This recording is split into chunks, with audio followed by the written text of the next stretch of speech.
Hello folks, I'm the old sergeant.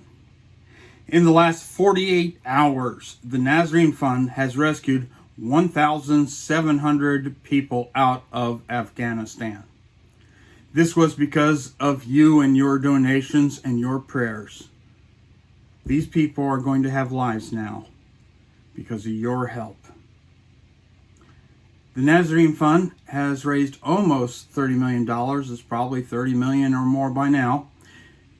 I keep getting notes from folks saying, hey, they try to get through, but the website's just not working.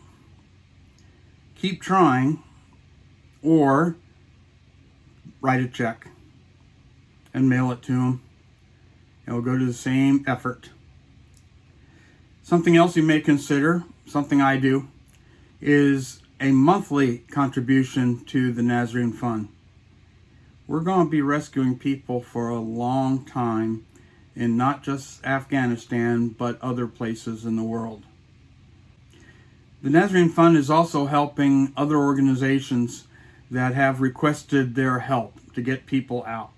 And we do that when we can. These are vetted people that we know we just have to get out of country. And a lot of times it's going to be like educated female engineers that's been working with the United States.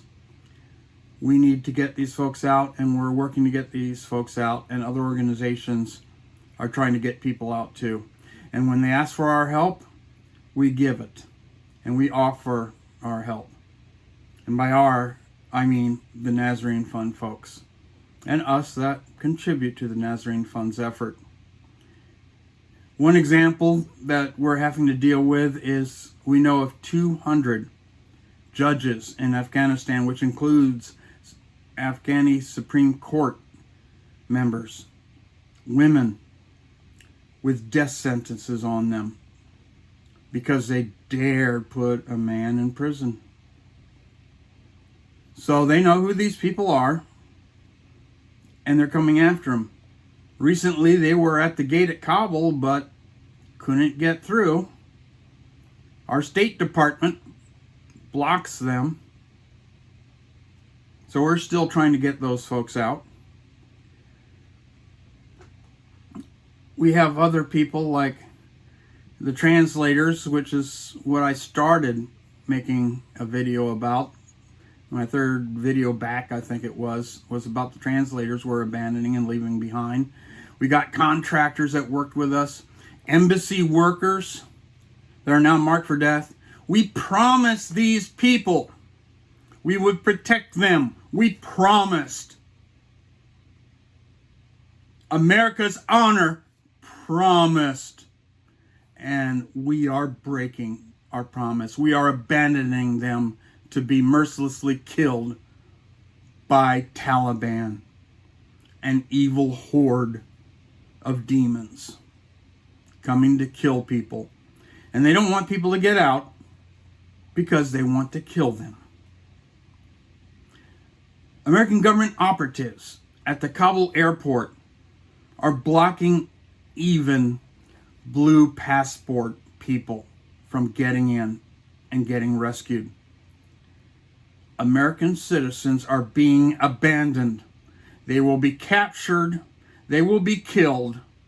Washington is letting people die. They're letting Americans die. The White House and the senior State Department does not have any leadership.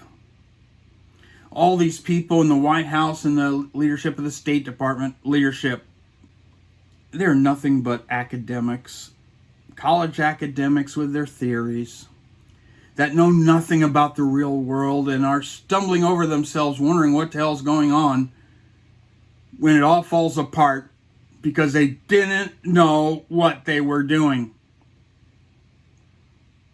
And experienced State Department personnel and experienced military personnel didn't stand up in these meetings and threaten resignation. Many of them should have resigned. Go to a White House meeting that's approving this crap. You know it's crap. The military does not leave civilians behind. How come the chairman of the Joint Chiefs of Staff didn't stand up and threaten to resign and resign because he's a woke coward. General Milley. He shouldn't be no higher than a buck private.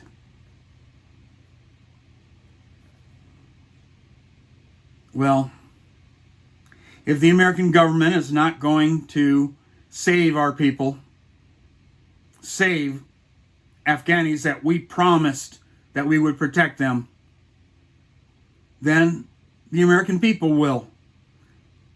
All our organizations, the Nazarene Fund and many others that are trying to rescue people in Afghanistan despite the State Department stepping in their way. Keep the pressure on our government officials. Keep the pressure on the senators and congressmen. Let them know the American people is not very pleased.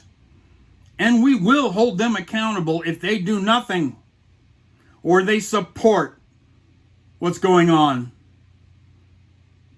They support the utter cowardice. They support the destruction of American honor throughout the world. And the world is going to fall apart because of it. The world is becoming on fire. It's exploding because the ineptitude of the leadership, or lack thereof, in Washington. Again, this can't be done just by human beings on the terrestrial plane. We have to pray and get spiritual power involved. God has many miracles, and many miracles have happened already. We're going to need a lot more. So pray, continue to create that force to help us. And folks, we really got to put the pressure on our government. We can't go down in history as a fallen empire with high ideals that we didn't fulfill. I fear I will not live long enough to see the America that I served when I was in the military. I don't know if we'll ever see those days again without the American people standing up and saying, okay, enough is enough. We need to stop the people in Washington that is destroying us, destroying the world. I am the old sergeant.